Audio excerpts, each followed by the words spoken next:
Previous episode. আগের এপিসোডে দেখেছেন অজয়বাবু তার পরিবার নিয়ে নতুন কেনা পুরনো বাড়িতে থাকতে আসেন। বাড়ি পরিষ্কার করার সময় বহু বছর ধরে বন্ধ থাকা উপরের ঘরটি খুলে দেওয়া হয়, আর তারপর থেকেই শুরু হয় একের পর এক অদ্ভুত ঘটনা। অমিত এক রহস্যময় মহিলাকে দেখতে পায়। অনেক রাত হয়ে গেলে স্নেহা লিভিং রুমে বসে অপেক্ষা করছিল, তখনই তার পাশ দিয়ে একটি কালো ছায়া চলে যায়। কিছুক্ষণ পর রান্নাঘরে হঠাৎ নিজে থেকেই লাইট জ্বলে ওঠে। পরে নিশা বাড়ি ফিরে রান্নার গন্ধ পেয়ে রান্নাঘরে যায়, কিন্তু সেখানে এক অচেনা মহিলাকে দেখতে পায়। এই অদ্ভুত ঘটনাগুলোর পেছনে আসল রহস্য কি, সেটাই জানবেন আজকের এপিসোড 2। পরদিন সকালে অজয় রবিবাবুকে ডেকে পাঠালো। রবিবাবু সব কথা শুনে একটা বুদ্ধি দিল। দেখো, শহরের পাশে একটা প্যারানর্মাল ইনভেস্টিগেশন টিম আছে। আশা করি ওরা কিছু একটা করতে পারবে। সেদিন সন্ধ্যাবেলায় ডক্টর বিজয় বর্মা আর তার সহযোগী মল্লিকা বাড়িতে এলো। তারা পুরো বাড়িতে বিভিন্ন যন্ত্র বসাতে শুরু করলো। ইএমএফ মিটার, টেম্পারেচার সেন্সার আর ভয়েস রেকর্ডার দিয়ে পরীক্ষা চলতে লাগলো। পরীক্ষা করতে করতে তারা ওপর তলায় পৌঁছালে। হঠাৎই ইএমএফ মিটার জোরে আওয়াজ করতে শুরু করলো। শব্দটা শুনে ডক্টর বিজয় বর্মার মুখ গম্ভীর হয়ে গেল। এই আত্মাটা খুবই ভয়ঙ্কর। ডক্টর বিজয় বর্মা তার সহযোগিতায় অজয়বাবুর সঙ্গে তান্ত্রিক মহাকালগিরির যোগাযোগ করিয়ে দিলেন। মহাকালগিরি অজয়বাবুকে যত তাড়াতাড়ি সম্ভব বাড়িটা খালি করে দিতে বললেন, কিন্তু অজয়বাবু তাতে রাজি হলেন না। আমি এখনই বাড়ি খালি করতে পারবো না। হঠাৎ করে আমার পরিবারকে নিয়ে কোথায় যাব?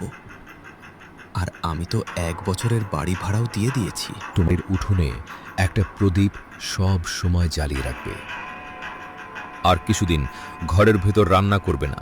শনিবারের দিন তান্ত্রিক মহাকালগিরি এলেন। ডক্টর বিজয় বর্মাও তার সঙ্গে ছিলেন। তান্ত্রিক পুরো বাড়িতে মন্ত্র পড়তে লাগলেন আর গঙ্গার জল ছড়িয়ে দিলেন। ঘরের যেসব জায়গায় আত্মা হাত দিয়েছিল সেসব জায়গায় একে একে কালো হাতের ছাপ ফুটে উঠতে লাগলো। তারপর তিনি ওপর তলায় গেলেন। সেখানে দাঁড়িয়ে তিনি একের পর এক মন্ত্র পড়তে লাগলেন। হঠাৎই ঘরের সব জিনিস নিজে থেকেই উড়ে এদিক ওদিক ছিটকে পড়তে লাগলো। ঠিক তখনই ডক্টর বিজয় বর্মার সব যন্ত্র একসঙ্গে বন্ধ হয়ে গেল। এরপর তান্ত্রিক যজ্ঞের আয়োজন করলেন এবং মন্ত্রোচ্চারণ শুরু করলেন। হঠাৎই ডক্টর বিজয় বর্মার ভয়েস রেকর্ডার থেকে একটা অদ্ভুত আওয়াজ ভেসে আসতে লাগলো। আমার ছেলেকে আমার কাছে দিয়ে দে। আমার বাচ্চা চাই। ওকে আমার কাছ থেকে কেড়ে নিস না। না হলে আমি কাউকে ছাড়বো না। কে তুই? তুই এই বাড়িতে কি করছিস? সব সত্যি বল, নয়তো তোকে আমি ভস্ম করে দেব। আমার নাম অঞ্জলি। বিয়ের পর আমরা পুরো পরিবার নিয়ে এই বাড়িতে ভাড়া থাকতে এসেছিলাম। অঞ্জলির বিয়ের 8 বছর হয়েছিল। বিয়ের 1 সপ্তাহের মধ্যেই সে বুঝতে পারে এই বাড়িতে তাকে বৌমা নয়, একজন কাজের লোকের মতো দেখা হয়। তোর বাবা কি দিয়েছিল? 2টো থালা বাসন আর একটা পুরনো আলমারি। অঞ্জলি চুপ করে রইল। আশা করি কালকে সব ঠিক হয়ে যাবে। কিন্তু যতদিন কাটতে লাগলো ততই তার উপর অত্যাচার বাড়তে লাগলো। বিয়েতে যত টাকা খরচ করেছিলাম তত টাকাও তো তোর থেকে উঠলো না। এইভাবেই বছরের পর বছর কেটে যেতে লাগলো, কিন্তু বাড়িতে কোনোদিন শিশুর হাসির আওয়াজ শোনা গেল না। প্রথমে পাড়ার লোকেরা লুকিয়ে লুকিয়ে আলোচনা করত, তারপর তারা সরাসরি কটু কথা শোনাতে শুরু করলো। ধীরে ধীরে এসব কথা শুনতেই অঞ্জলি অভ্যস্ত হয়ে গেল। একদিন সকালে অঞ্জলি উনুনে রুটি বানাচ্ছিল। তার হাত কাঁপছিল। শাশুড়ি প্রতিবেশীর সঙ্গে গল্প করতে করতে জেনে বুঝেই জোরে বলে উঠল, না জানি আজকালকার মেয়েরা বাপের বাড়ি থেকে কি খেয়ে আসে। বিয়ের এত বছর হয়ে গেল, তবুও একটা বংশের প্রদীপও দিতে পারল না। অঞ্জলি পিছন ফিরে তাকালো। কিছু বলতে চাইল, কিন্তু কথাগুলো গলার মধ্যেই আটকে গেল। রঘুবীর হাসতে হাসতে বলল, মা ছাড়ো না, ওর তো ভাগ্যটাই খারাপ। আমার বন্ধুর বাড়িতে দেখো, বিয়ের 1 বছরের মধ্যেই ছেলে হয়েছে। অঞ্জলি চুপচাপ রুটি বানাতে লাগলো। তার চোখে জল ছিল, কিন্তু মুখে কোনো কথা ছিল না। একদিন অঞ্জলির বাপের বাড়ি থেকে তার মা বাবা এলেন। মেয়েকে দেখেই তার মা বুঝতে পারলেন কিছু একটা খুবই ভুল হচ্ছে। অঞ্জলি সবার জন্য খাবার বাড়ছিল। আরে খাবারটা তাড়াতাড়ি বার, তাছাড়া তোমার উপরে কি বা আশা করব? না ঘর সামলাতে পারছো, না বংশের মুখ দেখতে দিতে পারছো। অন্তত গরম গরম খাবারটাই তো খাওয়াতে পারো। রঘুবীর কথাটা শুনে হাসছিল অঞ্জলির মা রেখা, আর চুপ থাকতে পারলেন না। তিনি মাঝখানেই বললেন, দিদি, ডাক্তার দেখিয়েছো? শ্বশুর মশাই হাসতে হাসতে বললেন, দেখিয়েছিলাম। ডাক্তারবাবু তো পরিষ্কার বলেছিলেন সমস্যা তোমার মেয়েরই আছে। কিন্তু কথাটা সম্পূর্ণ মিথ্যা ছিল। কোনো ডাক্তার দেখানো হয়নি, কোনো পরীক্ষাও করানো হয়নি। শুধু অঞ্জলির ওপর দোষ চাপিয়ে দেওয়া হয়েছিল। অঞ্জলির মাথা নিচু হয়ে গেল। ওর বাবা কিছু বলতে চেয়েছিলেন, কিন্তু মেয়ের চোখে ভয় দেখে চুপ করে গেলেন। ধীরে ধীরে এই কথাগুলো বাড়ির 4 দেয়াল পেরিয়ে চারদিকে ছড়িয়ে পড়ল। কুয়ো থেকে জল তুলতে তুলতে পাড়ার মহিলারা বলতে লাগলো, আরে, এ তো সেই অঞ্জলি না? হ্যাঁ, এর শাশুড়ি তো বলে এত বছর হয়ে গেল তবুও ওর কোনো সন্তান হলো না। আমি তো বলি রঘুবীরের আর একটা বিয়ে করা উচিত। অঞ্জলি যেখানেই যেত মনে হতো সবাই শুধু তাকে নিয়ে ফিসফিস করছে। লোকেদের কটু কথা আর তির্যক দৃষ্টি যেন প্রতিটা মুহূর্তে তাকে আঘাত করত। একদিন সন্ধ্যাবেলায় অঞ্জলি চুপচাপ বসেছিল। তার হাতটা নিজের পেটের উপর রাখা ছিল। বারবার তার কানে ভেসে আসছিল, বাজা, বংশ শেষ করতে এসেছে। এরকম বউকে তো বাড়িতে রাখাও পাপ। যদি আমি মা হতে পারি তাহলে হয়তো সবকিছু ঠিক হয়ে যাবে। কিন্তু অঞ্জলি জানতো না, সে যখন এসব ভাবছিল তখন তার গর্ভে ইতিমধ্যেই একটি সন্তান বেড়ে উঠছিল। অথচ তার আগেই সমাজ তাকে বাজা বনে ঘোষণা করে দিয়েছিল। এই অপমান আর কথাগুলোই ধীরে ধীরে তার আত্মাকে বিষের মতো গ্রাস করছিল। 5 বছর কেটে গিয়েছিল। অঞ্জলি প্রতিটা কটু কথা, প্রতিটা অপমান আর প্রতিটা আঘাত চুপচাপ সহ্য করে গিয়েছিল। কারণ তার মনের ভেতর শুধু একটাই আশা বেঁচে ছিল, যদি আমি মা হতে পারি তাহলে হয়তো সবকিছু ঠিক হয়ে যাবে। রাতের বেলায় রঘুবীর নেশা করে বাড়ি ফিরল। তুই যদি সন্তানই না দিতে পারিস তাহলে তোর কোনো মূল্যই নেই। কিন্তু রঘুবীরের নেশা, তার অত্যাচার আর অঞ্জলির ভেঙে পড়া শরীরের মধ্যে মা হওয়ার স্বপ্নটা এত সহজ ছিল না। বিয়ের 5 বছর পর একদিন সকালে হঠাৎ অঞ্জলির মাথা ঘুরে গেল, আর সে মাটিতে লুটিয়ে পড়ল। ভয় পেয়ে সে নিজের পেটের ওপর হাত রাখল। তারপর সে একাই ডাক্তারের কাছে গেল। সব পরীক্ষা নিরীক্ষা করার পর ডাক্তারবাবু হেসে বললেন, তোমার জন্য একটা সুখবর আছে, তুমি মা হতে চলেছে। এদিন অঞ্জলি অনেকক্ষণ ধরে আয়নার সামনে দাঁড়িয়ে নিজেকে দেখছিল। অনেকদিন পর এই প্রথমবার তার মুখে সত্যিকারের হাসি ফুটে উঠেছিল। আমার মধ্যে কেউ আছে। তারপর সে ভগবানকে ধন্যবাদ জানালো আর মনে মনে ভাবল হয়তো এবার সবকিছু ঠিক হয়ে যাবে। কিন্তু সেই বাড়িতে অঞ্জলি ছাড়া আর কেউ সত্যিকারের খুশি ছিল না। বুক ভরা আশা নিয়ে সে নিজের মা হওয়ার সুখবরটা বাড়ির সবাইকে জানালো। আমাদের শুধু বংশের প্রদীপ চাই। বাচ্চা আমাদের হবে, তুই তো শুধু একটা মাধ্যম মাত্র। অঞ্জলির মন সেই মুহূর্তেই ভেঙে গেল। গর্ভবতী হওয়ার পরেও তার জীবনে কিছুই পাল্টাল না। ভোর থেকে রাত পর্যন্ত একই কাজ, ঘর পরিষ্কার করা, বাসন মাজা, রান্না করা আর ভারী ভারী জলের ঘড়া মাথায় তুলে আনা। তুই গর্ভবতী হয়েছিস, কোনো রোগ হয়নি? খাবারের সময় তাকে প্রায় বাসি খাবার দেওয়া হতো। কখনো শুধু জল খেয়ে দিন কেটে যেত, কখনো আবার না খেয়ে রাত পার করতে হতো। দিন দিন তার শরীর শুকিয়ে যেতে লাগলো, হাড়গুলো পর্যন্ত স্পষ্ট দেখা যেত। কিন্তু তার ভেতরে একটা নতুন জীবন ধীরে ধীরে বড় হয়ে উঠছিল।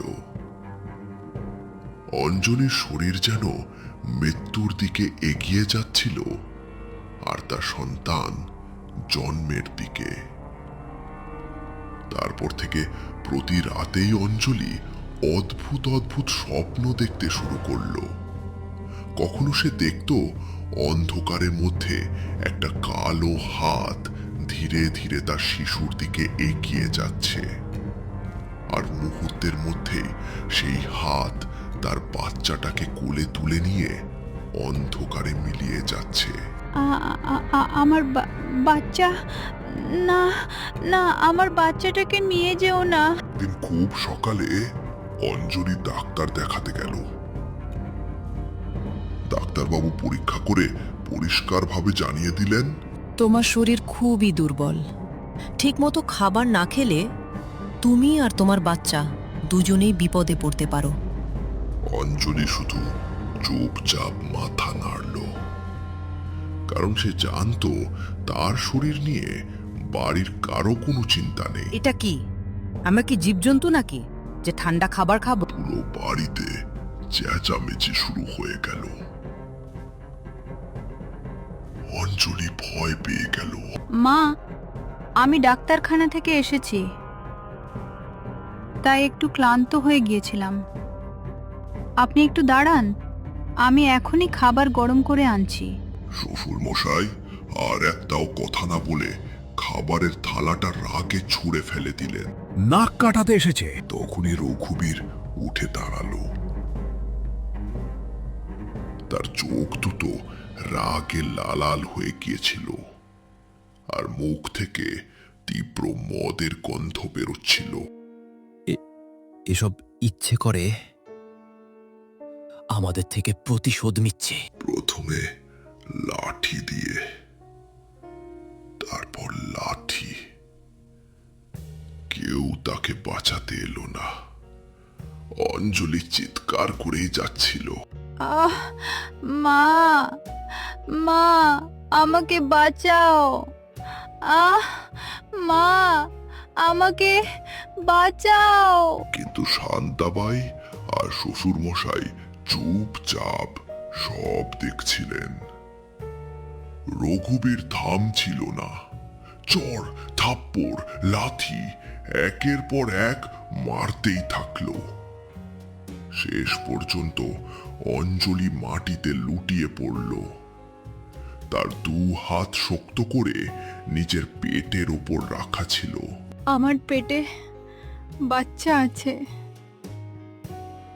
দয়া করে থেমে যাও, আমার বাচ্চাটার কথা ভাবো। অঞ্জলি চিৎকার করতে করতে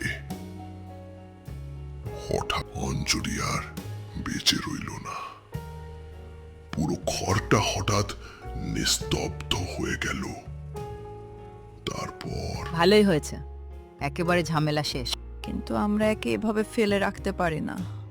যদি কেউ জেনে যায় তাহলে পুরো গ্রামে খবর ছড়িয়ে পড়বে। তারপর থানা পুলিশ, পঞ্চায়েত আর বদনামির আলাদা ঝামেলা হবে। শান্তাবাই অঞ্জলির দিকে ভালো করে তাকালো, কিন্তু তার চোখে না কোনো ভয় ছিল, না কোনো অনুতাপ। কোনো শ্রাদ্ধ হবে না। চিতা জ্বললে গ্রামের লোকজনকে একটা মিথ্যে গল্প বলতে হবে। কালমুখী বাচ্চাটাকে নিয়ে চলে গেল। রঘুবীর চুপ করেছিল, কারণ তখন তার নেশা কেটে গিয়েছিল। ওকে তুলে নিয়ে যা, পাশের জমিতে পুঁতে দে, সকালে যেন কোনো চিহ্ন না থাকে। রঘুবীরের হাত কাঁপছিল। অঞ্জলির দু হাত এখনো শক্ত করে নিজের পেটের উপর রাখা ছিল, যেন শেষ মুহূর্ত পর্যন্ত সে নিজের অনাগত সন্তানকে আগলে রাখারই চেষ্টা করে গিয়েছিল। এক মুহূর্তের জন্য রঘুবীরের হাত কেঁপে উঠল, কিন্তু সে থামল না। কিছু না বলে দরজা খুলে ক্ষেতের দিকে এগিয়ে গেল। ক্ষেতের চারপাশে ঘন অন্ধকার নেমে এসেছিল। রঘুবীর মাটিতে একটি গর্ত খুঁড়ে অঞ্জলিকে সেখানে চাপা দিল। না কোনো মন্ত্র, না কোনো আগুন, না কোনো শেষকৃত্য। উপরে নিস্তব্ধ ক্ষেত, আর নিচে এক মা ও তার গর্ভে সন্তানের অপূর্ণ জীবন চিরদিনের মতো মাটির নিচে চাপা পড়ে রইল। রঘুবীর বাড়িতে ফিরে এলো। তিনজনে চুপচাপ খাবার খেলো, পর নিজেদের ঘরে গিয়ে শুয়ে পড়ল।